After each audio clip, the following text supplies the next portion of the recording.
Во ім'я Отця і Сина, і Святого Духа, Христос посереді нас. Коли чоловік получає великий дар, коли його ізбирають на високий пост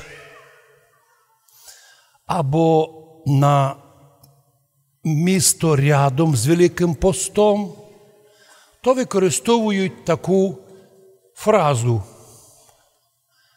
посадили його на пост. Или наоборот, змістили із поста.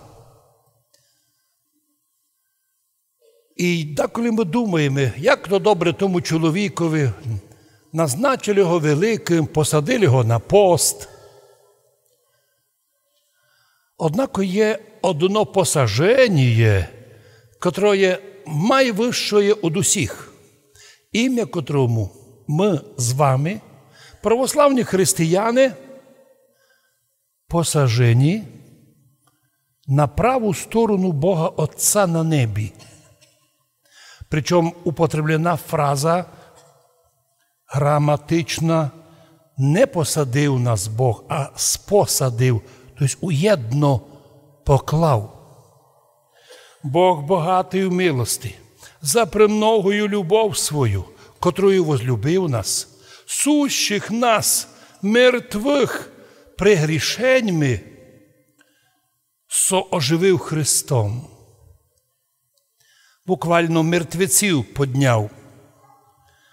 Зато благодаттю ви спасені, благодаттю, благом, даром дана. І з ним, з Христом, Бог Отець воскресив нас і спосадив нас на небесних во Христі Ісусі. Не в смислі вже тепер там сидимо, а во Христі Ісусі ми там уже сидимо. Ісус пішов першим.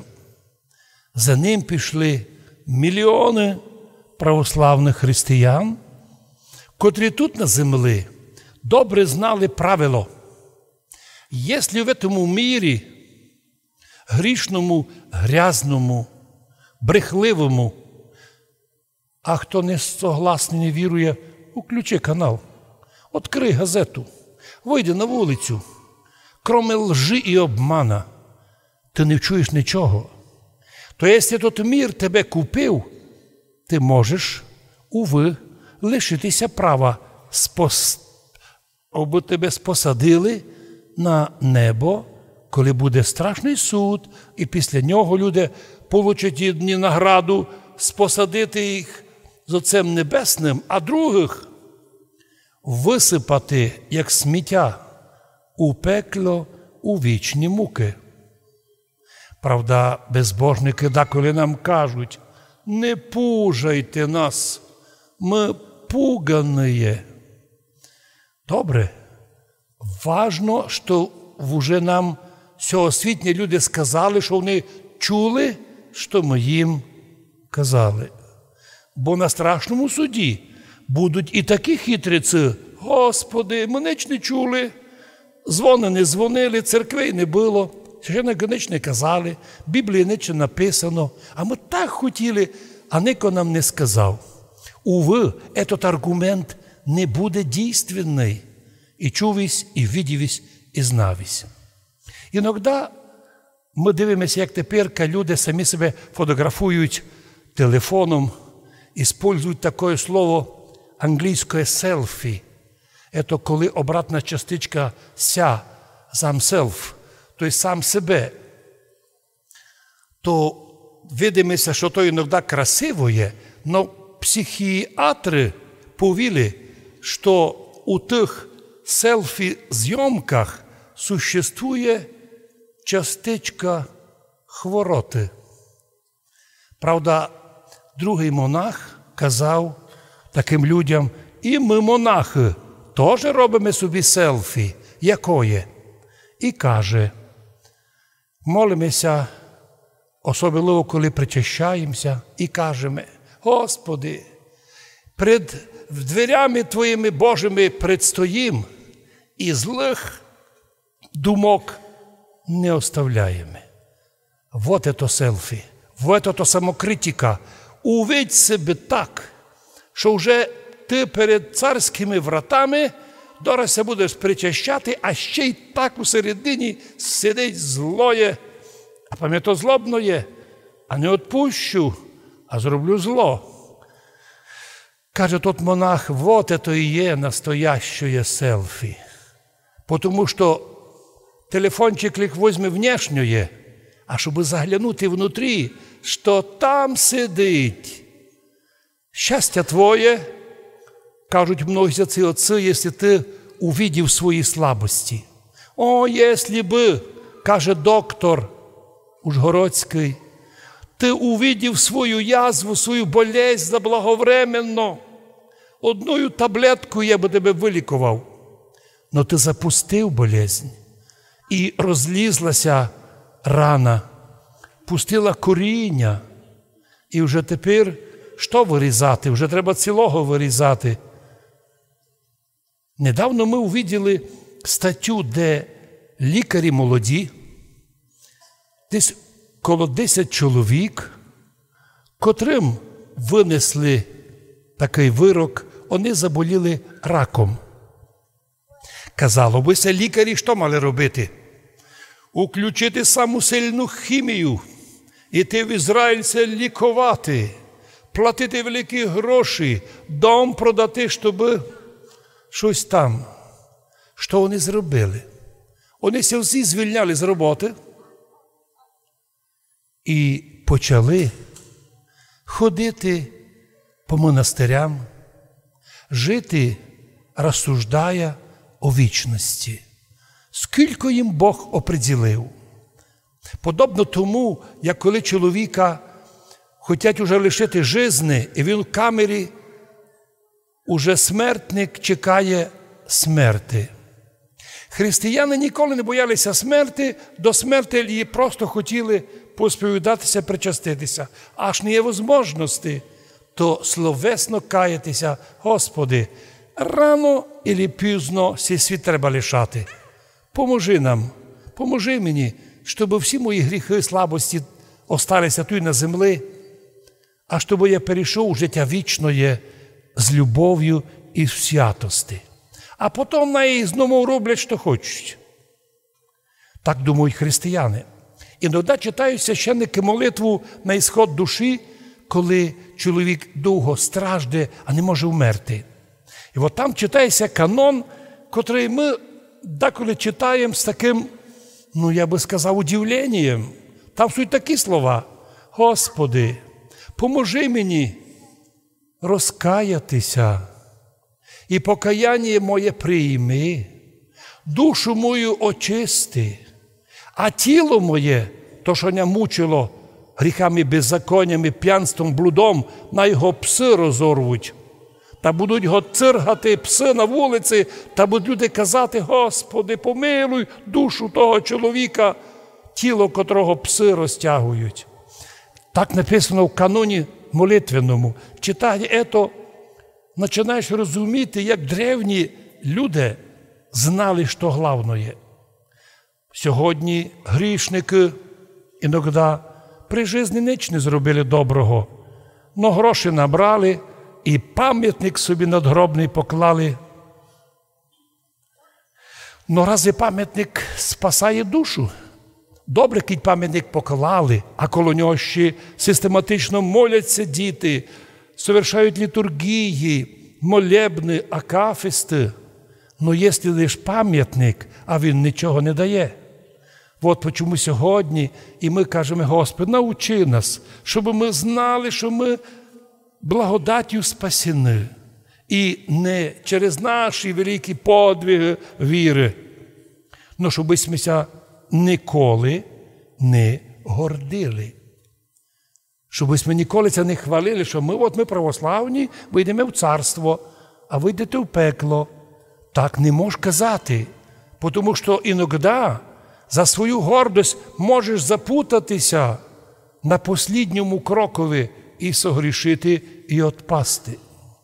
Коли позираємо на те, що роблять грішні люди, та удивляємося, но удивлятися нічого, бо іноді нарушення роблять і вищі церковні чини.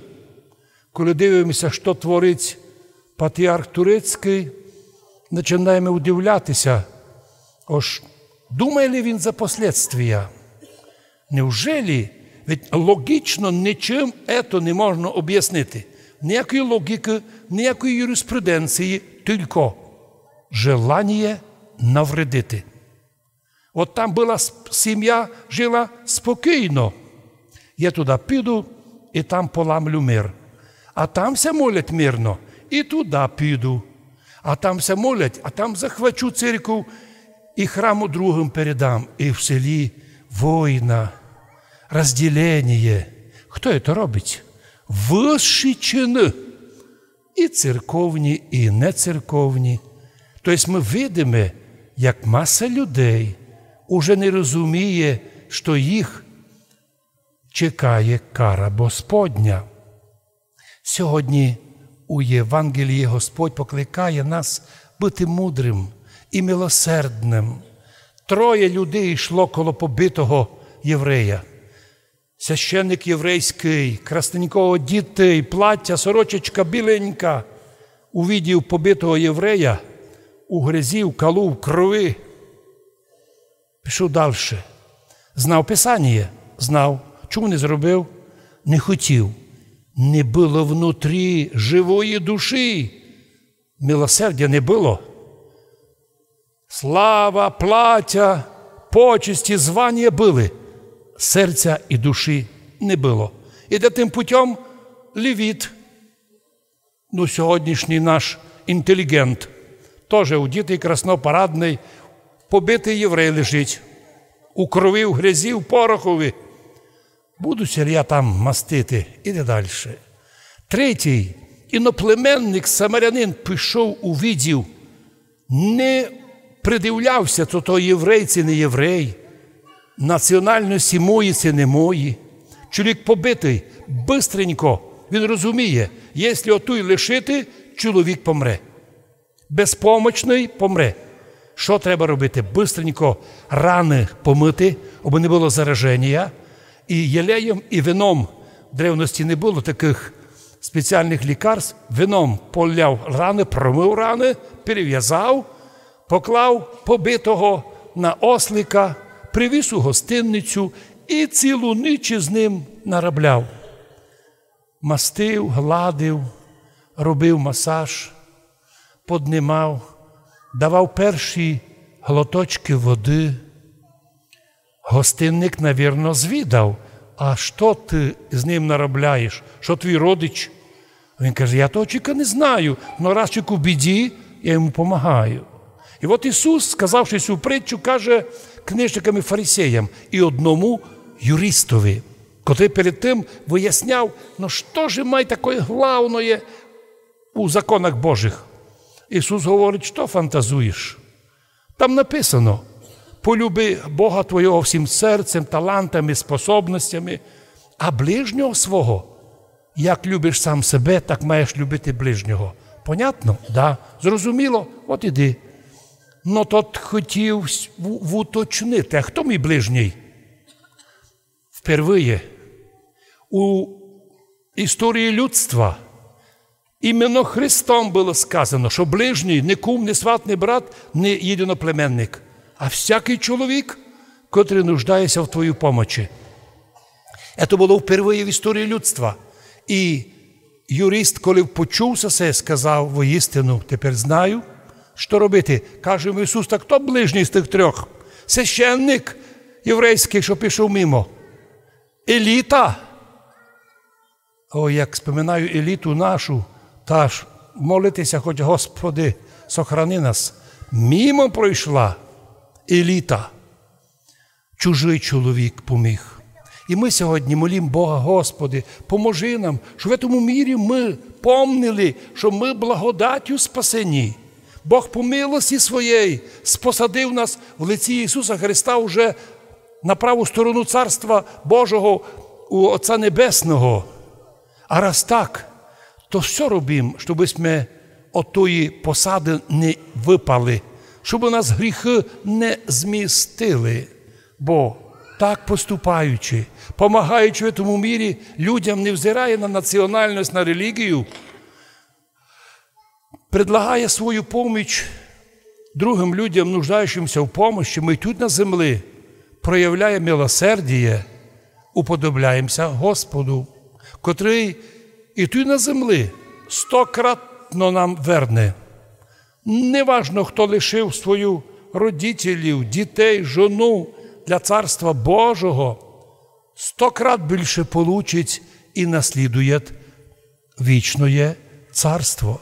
Господи, благослови наших людей, щоб любили віру, щоб любили молитися, щоб помнили про вічність, бо так поступаючи тут на землі, ніякі хитреці, книжники і фарисеї їх не зоб'ють з толку, а в вічності, проявивши тут на землі милосердіє і любов, нею і послужаться, і буде до них проявлена любов і милосердіє, і лише такі наслідять Царство Божие. Амінь.